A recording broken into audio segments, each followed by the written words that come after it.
Welcome to the Stephen Shiels radio show. Tim Brewer's back on. How are you, Tim? Well, thanks, Stephen. What have you been working on since we last spoke? Probably not a lot. Probably not a lot new, really. A few new songs. One thing that's probably worth mentioning is the very unfortunate passing of Chick Corea, the iconic jazz pianist and composer. So it did. When I said I'd been looking at a few new songs, it just reminded me that I did dig out one of his old songs. It's an old favourite called "Tones for Joan's Bones," which is a piece that it's quite old now, but it's one I've always loved, and I've sort of had a look at it a few times. It's not the easiest of pieces, but I've had a few plays through it in the time since he passed, which was a very sad time. And yeah, I feel like I can kind of get around the thing a little bit. So that was one thing I did. Yeah, I had a nice gig on the weekend with a beautiful bass player called Steve Elphick, who's very well known in the jazz scene, who I've known for many years and played with often, and who lives around the corner. And we get together and play and quite regularly. And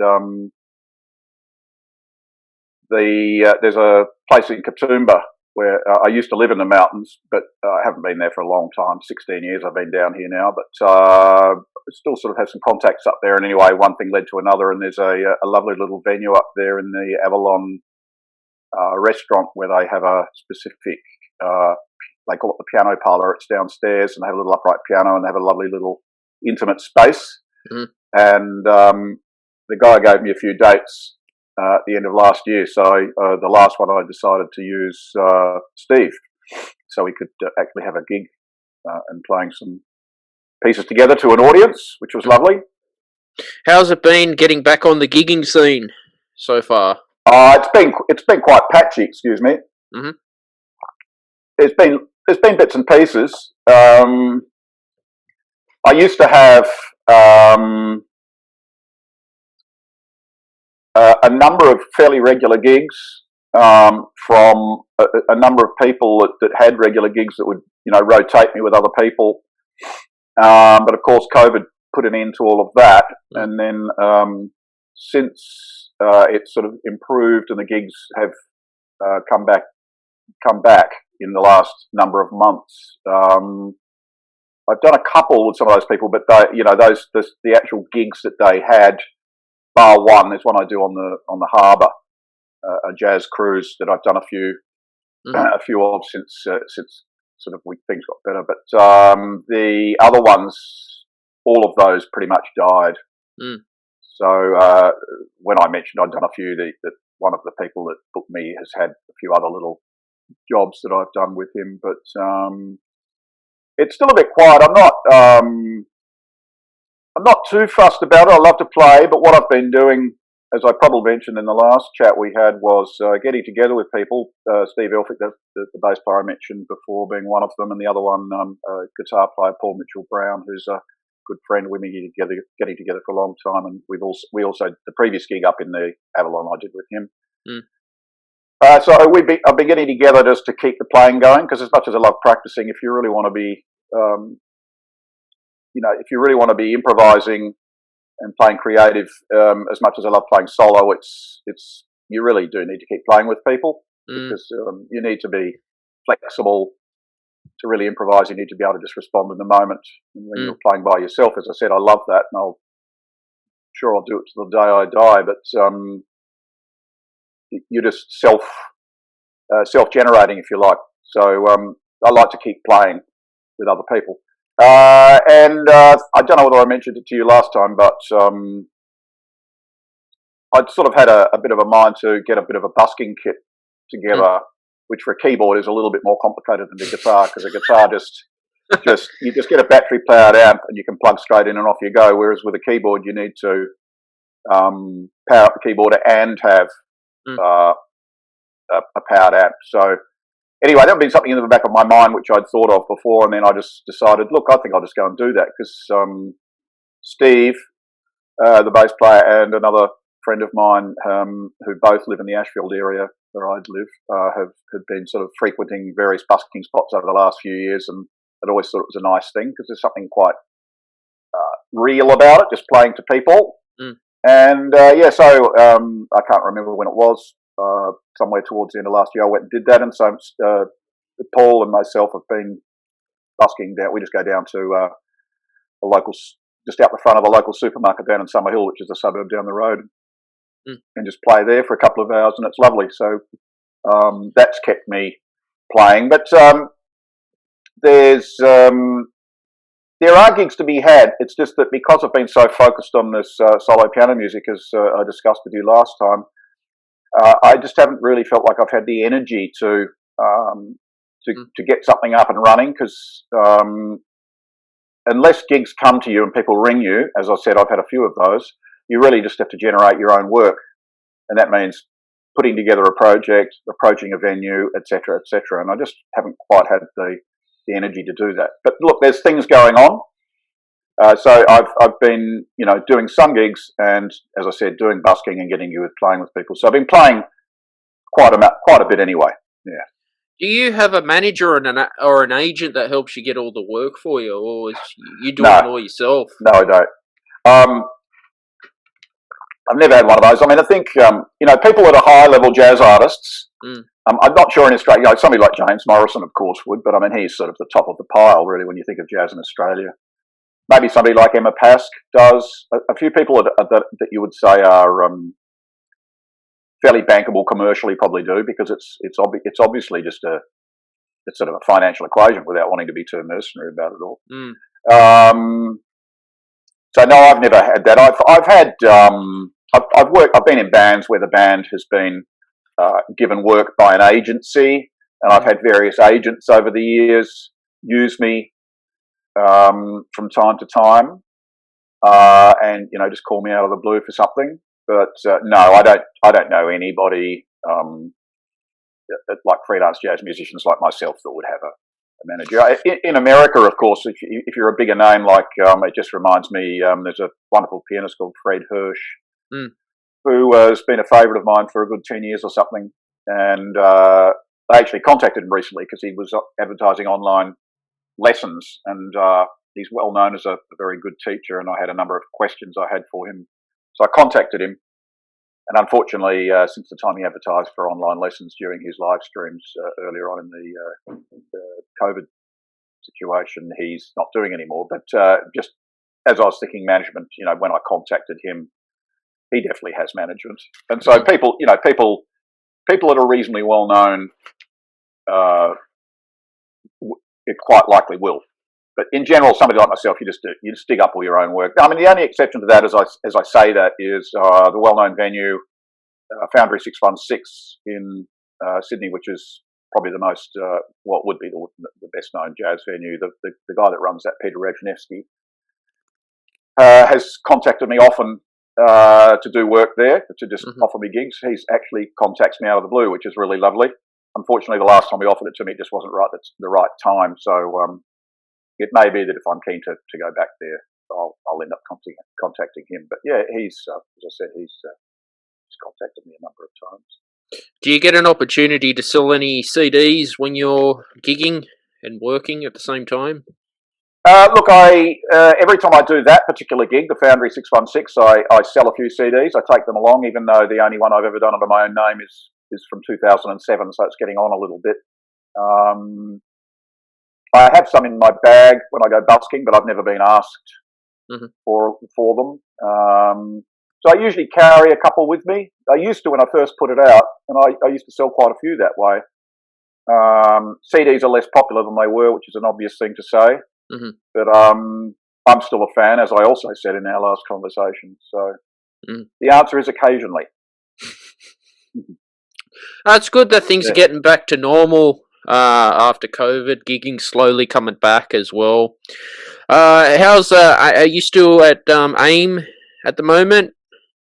Yes, I think we spoke about a month ago, so we probably were getting ready to just start then, because we're in I was in there yesterday doing week 4.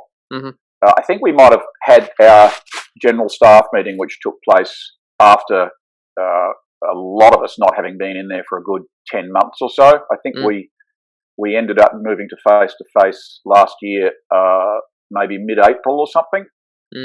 So yes, I'm in week 4 now.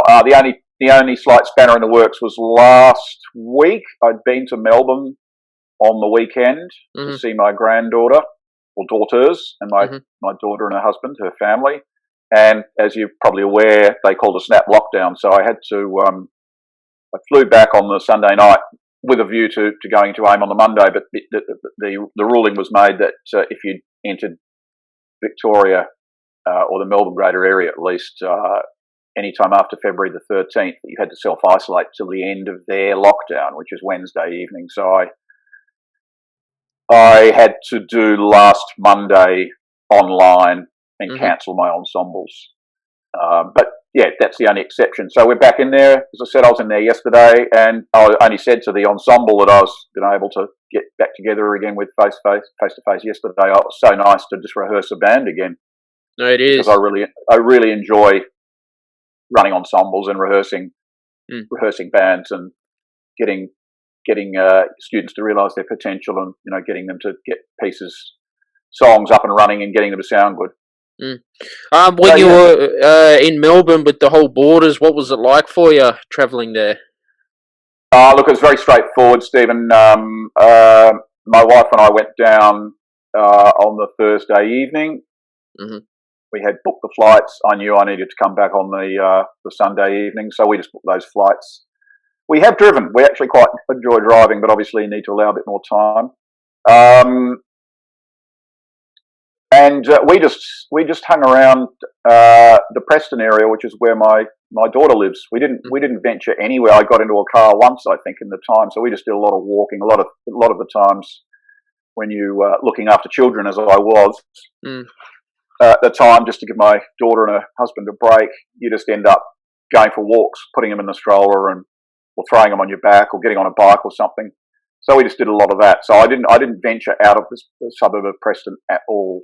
So it was just a 3-day, quite a brief visit, and just wandering around that particular suburb. I'm trying to think. The mask thing got reinstated a little bit, so we had to wear masks when we went when we entered the cafe. We were able to take those off when we started eating and all of that. But there wasn't much to speak of in terms of how it was to deal with. I mean, people were walking.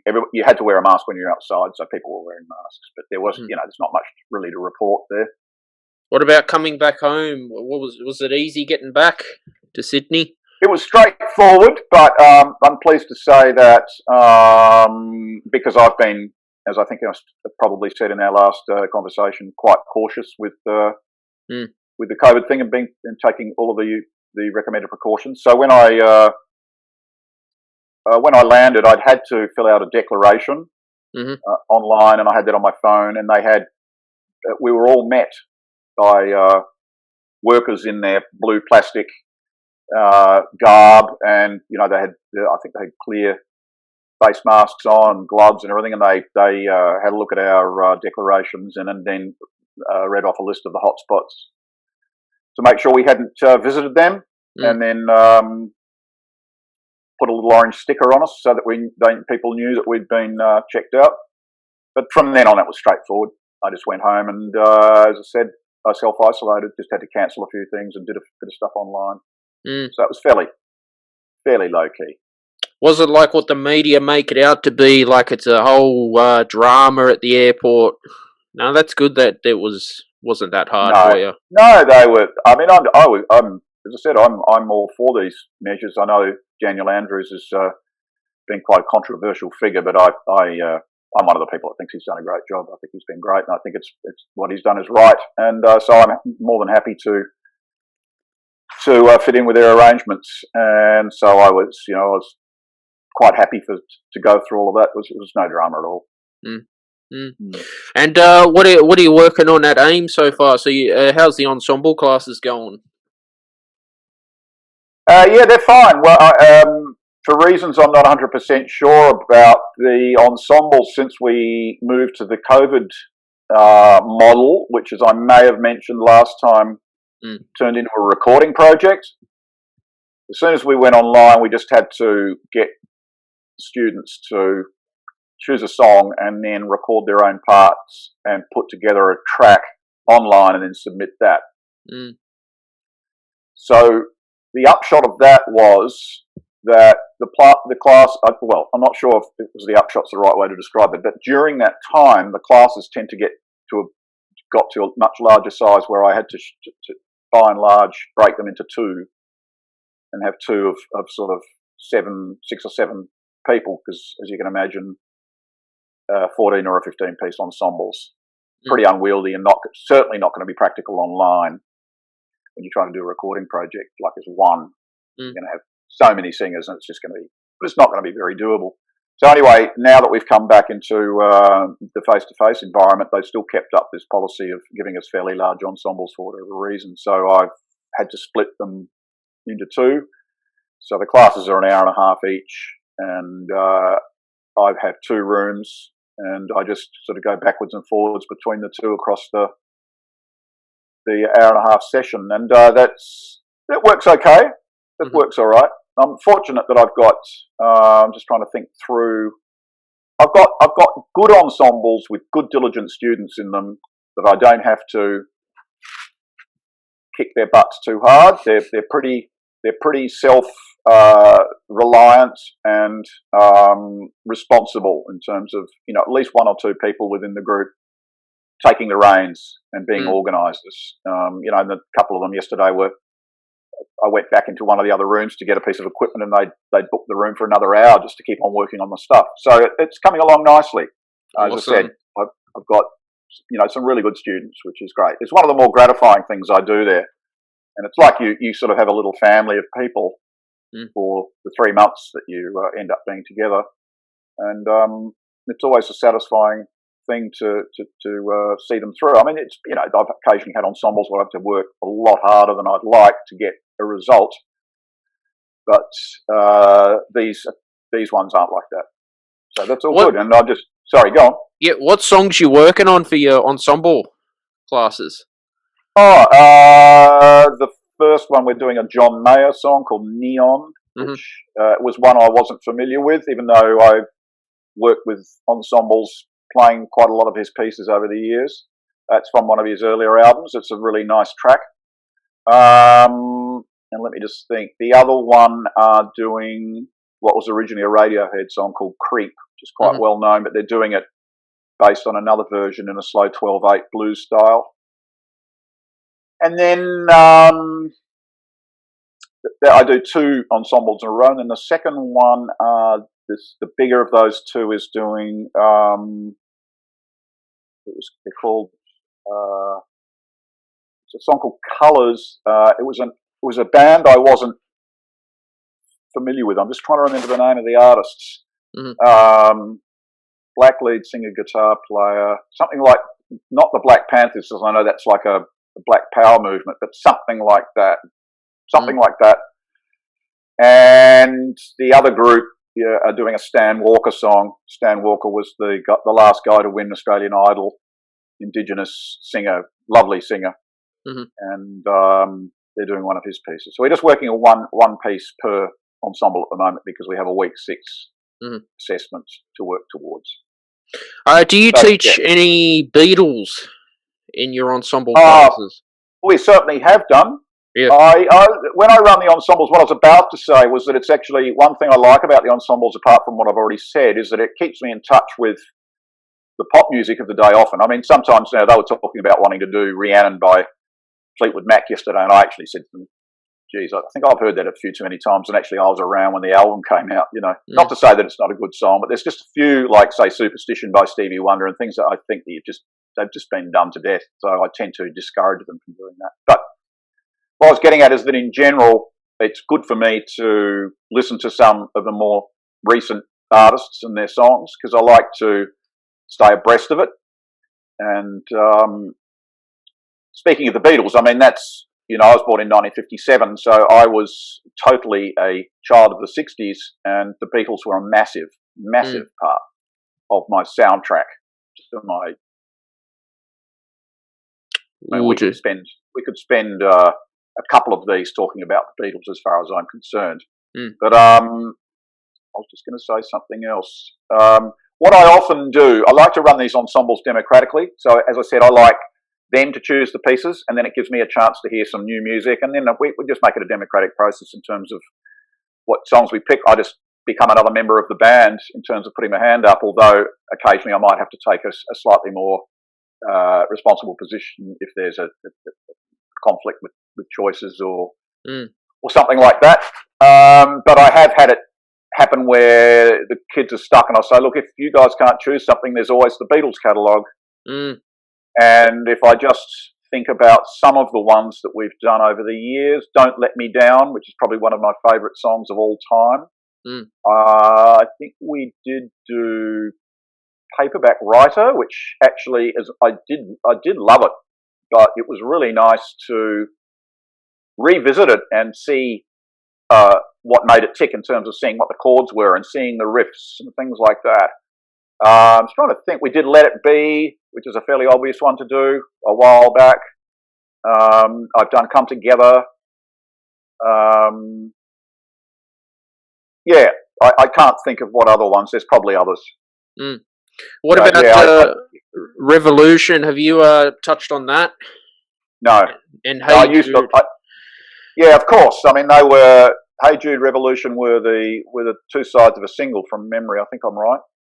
There was Get Back and Don't Let Me Down and Hey Jude and Revolution, which I just wore out. I used to have back in the 60s one of those little turntable players, little record player. I can consciously remember this would have been about 69, 70, just putting on Revolution, and just standing there listening to it, and then just putting it back on. And I might listen to it 6 or 7 times in a row. I just thought it was so good at the time. And as a slightly humorous aside, around that time the well-known Beatles movie Let It Be came out with that famous rooftop concert, and my two brothers and myself used to get up on top of the garage with tennis rackets and do an imitation of those guys. That was just the most exciting thing when you were whatever I was then, 11 or 12. So have you always been a pianist all your life, or did you play other instruments, Tim? My musical history was that I can't remember whether I told you this last time, but you've asked a question. I don't think I did. I lived in America for nearly a year in 1966 and 67. So I was 8 and turned 9 there, and my mother just chose for me to go to a local music school to take piano lessons because she was a really artistically orientated person, and I didn't have any choice in the matter, and I didn't really want to go. And I remember actually running home sometimes. I don't remember much about my studies, but I did. I mean, I didn't do that very often. I stayed with the lessons, but because they'd been dictated to me by my mother, and I don't have any animosity about that at all. It was just like it wasn't something that I chose to do, and I don't remember anything about the music other than I'm sure it was just a traditional diet of classical music, which of course, apart from the fact that we had classical music playing around the house, didn't really relate to my life. And I had many conversations with my dear mother, who's unfortunately no longer with us, but in subsequent years when I got back into the piano at a later age, and I'll talk to you about that in a minute because it ties in with your career, about what would have happened if they'd perhaps given me Beatles songs, because as I said, I'd grown up with the Beatles, and at that time I think I can remember sitting and listening. We had an old Bakelite radio on the bench in our house that would have been before going to America, and listening to things like Ticket to Ride and I Feel Fine, some of those songs around the Help era, just sitting listening to this music. And so obviously that was the soundtrack, as I mentioned before, so who knows what would have happened if they'd given me Beatles songs. I'm pretty confident I probably would have stuck with it. But anyway, then we came back to Australia, and she sent me to a teacher, and I did do one exam, but I stuck with the lessons for a few years. But again, it was just a diet of sort of traditional classical music and so on. And I can remember my father actually picking me up and throwing me down on the piano stool. He was so frustrated with my lack of practice, which is not a very pleasant thing to have to admit. But anyway, I finally I went through a rebellious stage a little bit later, but I was obviously a pretty strong character, and I just kept on bucking the system until they let me give up, which of course I regret now. But who knows what transpired after that might not have occurred. It might have gone in a completely different direction. I do remember having said that thing about my father, that we had the family piano, which is a Steinway upright, which is actually just in the room adjacent that I brought back here from Adelaide, which is where I come from after my mother died. He had a student that he tutored that came round, and I remember being gobsmacked. This guy sat down and played some boogie woogie, and I just thought it was the best things that I've ever heard in my life. And I remember being very excited by it, but it didn't at the time translate into me going, oh, can somebody teach me how to play that? But I remember being very excited by that. That was just a little aside that I'd forgotten about. But during the ensuing years, I think I finished lessons at around about 11 or perhaps 12. We were sent to recorder lessons for a little while, so I learned a bit of recorder. Mm-hmm. And a little bit later, when I started, I got back into the piano, but just to sort of jump ahead a little bit to answer your question as best I can, I did take a term of guitar at the teachers' college that I was studying at when I first was first trying to find out what I wanted to do with my career. Mm-hmm. But if just to give you a bit more comprehensive idea of the chronology of my musical development, I mentioned chick career before. What happened was I'd stopped piano lessons at about the age of 12 or whatever it was, and I can recall various times where there was a piano somewhere and I would just tinker on it or something and have a little bit of a play for a number of years. But there was a good long number of years where I didn't really play. And anyway, in 1977, the year I turned 20, my parents headed overseas. My father was doing a master's degree in London. And so I actually, at that time, had done a complete teenage rebellion thing and was completely into cars. And I decided, because all of my friends were taking up apprenticeships in the motor trade, although one of them was chose to be a carpenter, I decided I'd do a motor mechanics apprenticeship because I was right into cars and I loved, taking the engines out and putting all of the fancy stuff on the engines and putting wide wheels on them and all that sort of stuff. Anyway, so I ended up being doing a full motor mechanics apprenticeship from the years of 1975 to 79. So right smack bang in the middle of that, my parents the whole family decided to go to London for a year. So I stayed back to finish my motor mechanics apprenticeship. Had a few friends move into the house, and that was the year that I, after listening, and this is I put this up on my Facebook post when Chick died last week. I'd been listening to bands like the Eagles, and I loved Elton John, and of course the Beatles were all in there, and the obvious suspects: Rolling Stones, Pink Floyd, Led Zeppelin, Deep Purple. But as the 70s wore on, I started to become aware interestingly enough, through an Australian band called Ayers Rock, which is obviously politically incorrect way of describing Uluru now, but it was obviously a play on words. Ayers Rock was a band that played what was called jazz rock at the time, which is these days tends to be called fusion.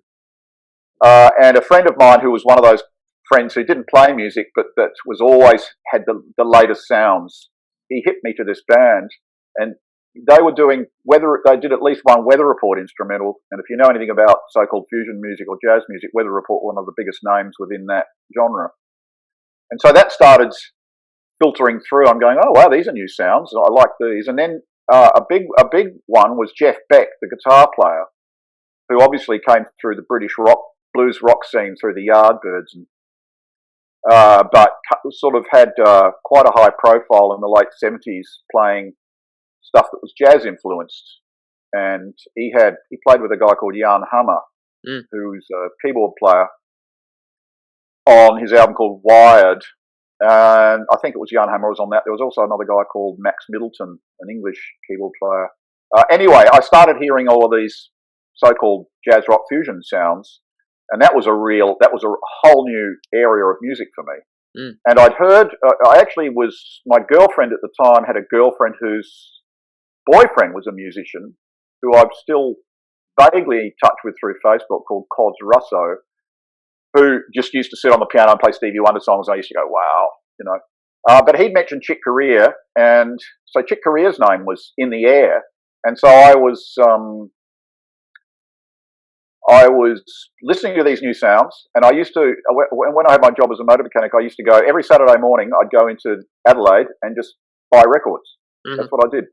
And I'd go into a record shop, and I'd either buy something I knew, or I'd look at something on spec, and just go, I reckon this might be good. And quite often I didn't listen to them. I didn't want to listen to them.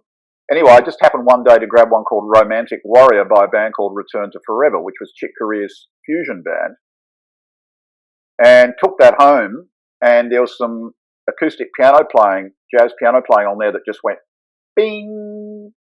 I just went, my God, that is so amazing. He had a lot of classical in his playing, and he had a really sparkling technique, and of course it was a beautiful, grand piano. Even though there's a lot of electronic music stuff on there that I could really live without now, there was a couple of pieces that had double bass and that a beautiful sparkling acoustic piano with all of the improvisation and all of the stuff that I was soon to discover were part of the sort of jazz language.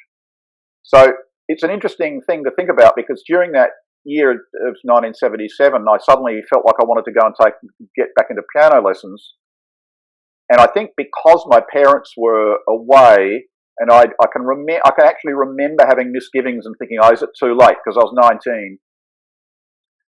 And because my sister had gone right, my brother Jason, who I mentioned last time, is a saxophone player. He had a similar experience to me. He learned a few instruments and then didn't play music for quite a long time during his teenage years. And he ended up taking up guitar and wanted to get a saxophone whilst he was in England. So it's quite an interesting period for the Bruer family.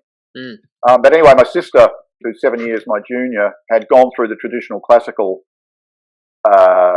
regime. And so I just remember thinking, Hillary did it right, and I don't know whether it's the right thing to go, whether I'm going to have any chance of doing this. But so I suppose because my parents weren't around, it made me feel like I could take a bit of a risk and do it in case I didn't succeed or something. So I just literally rang up my old piano teacher that I'd learnt when we came back to Australia after America, and went back to her. And she knew right away that I wanted to learn jazz and blues and stuff. And, after I got through all of the scales and things like that, she just started feeding me jazzy pieces, the books of which I still have here. And it just blossomed from there. So even though as time went on, Chick Corea, given that there's quite a bit of what I'm talking about was based around him being an inspiration for me, he an absolute giant, but not ultimately quite my favourite player, even though there's a lot that he did is just absolutely fantastic. Somebody like Bill Evans, who I learnt about through him, I'm pretty sure, certainly Miles Davis, who then had Bill Evans on his Kind of Blue album, which of course I'm sure you know. More of a poetic thing just started to resonate with me. Having said that, John Coltrane, who was also an important part of that Kind of Blue album, was another incredibly major artist who I explored, and whose piano player, McCoy Tyner, who passed away about a year ago. So we've lost two massively important jazz pianists, contemporary jazz pianists, in the last 12 months or so. He was somebody very, very different to Bill Evans, but somebody whose playing I loved, and Chick was very influenced by him. So you can kind of see what happened. So I started getting into all of that, and it sort of went from there. So being a mechanic at one stage of your life, did you decide to pursue it as a full-time job after the apprenticeship or not? No, the day that my apprenticeship finished, I was, what do you call it? When you're apprentice, there's another name for it. But anyway, the day that it expired, it was 4 years, I left and I never looked back. Because by that time I had 2 years of piano under my belt. I was already improvising. When we're talking 79. Yeah, I was already improvising and really excited to pursue this thing that I'd discovered. And I mean, it's interesting stuff to look back on personally, but and it is quite a personal thing. But the family I came from was quite an intellectual family. As I said, my father was doing a master's degree that year in 77. My mother had an incredibly high IQ and used to read 6 books a day when she was 6 young. a day. Wow. She was just a total bookworm. And I know she wasn't exaggerating.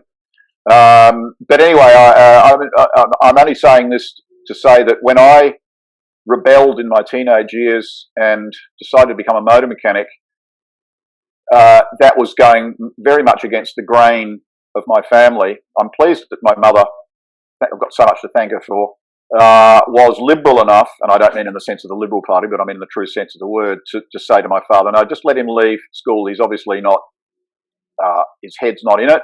So I left school before I'd finished my schooling and went off and went into the workforce, and then eventually became a motor mechanic, which was, you know, given the background of the intellectual bohemian sort of family I was in, a little bit odd, I suppose, going against the grain, as I said before.